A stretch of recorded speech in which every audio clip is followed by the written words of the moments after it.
వీళ్ళకు ముఖ్యమంత్రికి అసలు చిత్తశుద్ధి లేదు కేసుల. ఇంకోటి ఈ రోజు చిత్తశుద్ధి లేదు ముఖ్యమంత్రికి. ఆయనే విక్టిమ్ కార్డు ప్లే చేశారు కదా అంటారా. విక్టిమ్ సార్ అన్ని సార్ మన తెలంగాణ నడిచేది ఇది ఏది మన టిఆర్ఎస్ ప్రభుత్వం కాంగ్రెస్ ప్రభుత్వం కాదు. ఈ రోజు నడిచేది సిండికేట్ ప్రభుత్వం తెలంగాణ.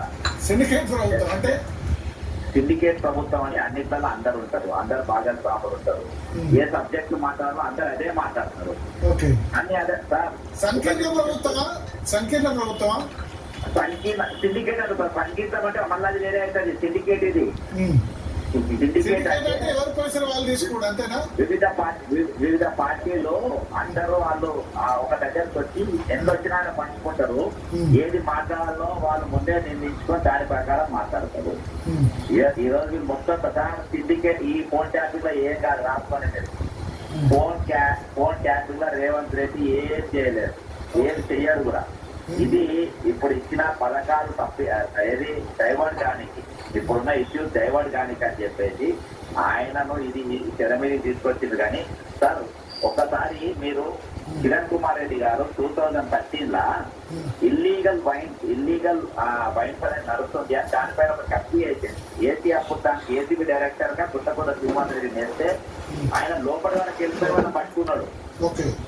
ఇక్కడ కూడా ఈయన మా మాట వినరు. ఈయన వీళ్ళు అనుకున్నట్టు చేయాలి కదా సార్. వీళ్ళకి అనుకున్నట్టు చేయాలి అని చెప్పి ఆయన అంత మంది సీరియస్ గా నడుస్తుంటే ఇప్పుడు ఇలా ముఖ్యమంత్రి అనేటోడు నిజంగా ఈ కేసులో సీరియస్ ఉంటే సీరియస్ నడుస్తున్న సమయంలో ఆయన ఎందుకు ట్రాన్స్ఫర్ చేయాలి, ఆయన ఎందుకు తీసేయాలి అంటే రేవంత్ రెడ్డి ఉద్దేశం ఎందుకు ట్రాన్స్ఫర్ చేశారంటారు సార్.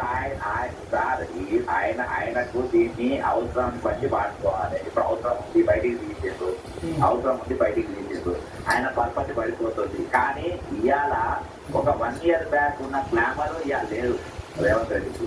కాబట్టి ఇప్పుడున్న ఈ సబ్జెక్ట్ మొత్తం అన్ని డిబేట్ అయ్యి ఇదే చర్చ జరగాలనే ఉద్దేశంతోనే ఆయన ఆలోచన ఉంటే దాని ప్రకారమే కాళేశ్వరం జరుగుతుంది చర్చ, కాళేశ్వరం మీద జరుగుతుంది చర్చ, టెలిఫోన్ ట్యాపింగ్ మీద జరుగుతుంది చర్చ. అంత ఎంక్వైరీ గీటలు రాయంటారు పోతారు, ఇంత ఎంక్వైరీ గీటలు రాయంటారు పోతారు. ఇది అస్సలు ఒక సమాచారంగా కనవస్తలేదు సార్. ఇది జనాన్ని ఎంగేజ్ చేయడానికి, జనాన్ని బిజీ చేయడానికి నడుస్తున్న డ్రామా. కానీ ఇంట్లో వీళ్ళని అరెస్ట్ చేయాలని ఏదో కేసులు చేయాలని ఏం లేదు. ఇవాళ ప్రభుత్వం అంటే ఏ పార్టీలు కాంగ్రెస్ బీఆర్ఎస్ ఒక సమాచారంగా కనవస్తలేదు సార్. ఇది జనాన్ని ఎంగేజ్ చేయడానికి, జనాన్ని బిజీ చేయడానికి నడుస్తున్న డ్రామా. కానీ ఇంట్లో వీళ్ళని అరెస్ట్ చేయాలని ఏదో కేసులు చేయాలని ఏం లేదు. ఇవాళ ప్రభుత్వం అంటే ఏ పార్టీలు Congress BRS Congress BRS BJP అన్ని పార్టీలు సార్. ఎంఐఎం మేధావులు కోదండరాం అందరూ ఉంటారు. ఇట్లా ఎవరు ఏం కావాలో అదే మాట్లాడతారు అందరూ. ఇలా కాళేశ్వరం క్యాంప్ మాట్లాడతారు. దేశం కోసం ధర్మం కోసం అని బీజేపీ చెప్పుకుంటది. ఒక మిస్ ఇంగ్లాండ్ అక్కడికి పోయి మన దేశం తెలంగాణ మీద మాట్లాడేది, దేశం మీద మాట్లాడేది, మన దేశం గురించి అన్నది. మరి దేశం పరువు పోతే మరి బీజేపీ నాయకులు ఎందుకు మాట్లాడతారు? కాళేశ్వరం గురించి ఎందుకు మాట్లాడతారు? బండి సంజయ్ కాళేశ్వరం గురించి ఎందుకు మాట్లాడుతుండ్రు? ఫోన్ ట్యాపింగ్ గురించి ఎందుకు మాట్లాడుతుండ్రు? ఒక మహిళ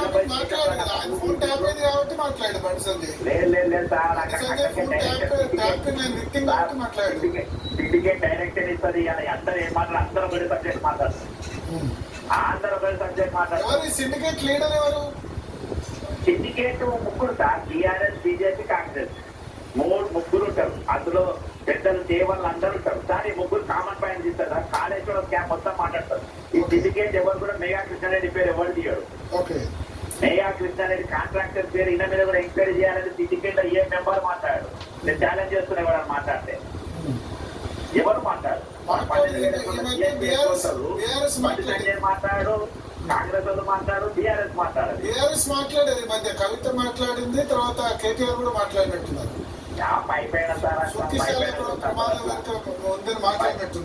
పైపైన సార్ కల్వకుంట్ల కవిత తెలంగాణ ఫిజికల్ ఆమె కూడా ఇందులో సిండికేట్ మెంబరే. అడికోర్ ఇన్ఫ్రాస్ట్రక్చర్ ఆమె రేవంత్ రెడ్డి పెట్టిన కంపెనీయే కాదా? అడికోర్ ఇన్ఫ్రాస్ట్రక్చర్ ఈ కంపెనీలో ఎవరెవరు ఉన్నారు, మెంబర్లు ఎవరు, అక్కడ డాక్యుమెంట్ సహా ఉంది. ఇలా కవిత రేవంత్ రెడ్డి ఇద్దరు మాట్లాడతా కదా, తమ్ముంటే చెప్పమని వాళ్ళను సిండికేట్ ను. ఫోన్ ట్యాపింగ్ లా వాస్తవానికి అందరు జైలుకు పోవాలి. ఓకే.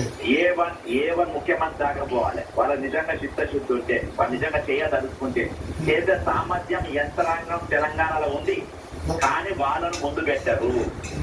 వీళ్ళు అవసరం ఉన్నంత సేపు దీన్ని నడపాలి, అవసరం లేనప్పుడు ఆపాలి అన్నప్పుడు ఆపుతారు. ఇంతకు మించి ఏం జరగదు. అంటే దీని వెనుక ఏమనేవారు సార్, ఏమనేవారు? ఇప్పుడు ప్రభాకర్ రావుకు వెనుక డైరెక్షన్ ఇచ్చింది ఎవరు? ఎవరు సార్? ఆనాటి ప్రభుత్వ పెద్దలు ఉంటారు.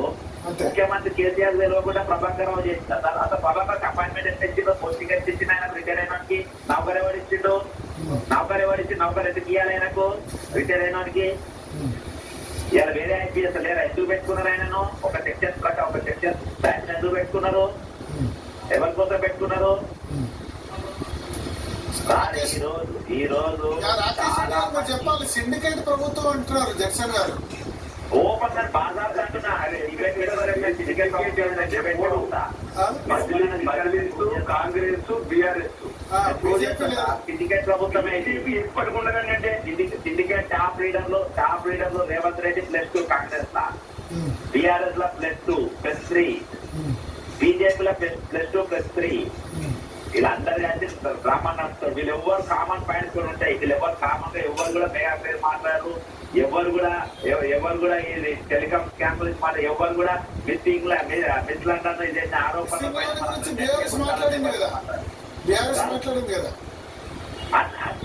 అది స్టేట్మెంట్ రాకేష్ రెడ్డి గారు మీరు కూడా మాట్లాడారా? మాట్లాడాను. సీఎంకు సన్నిహితులని పోడు వేరు, సీఎం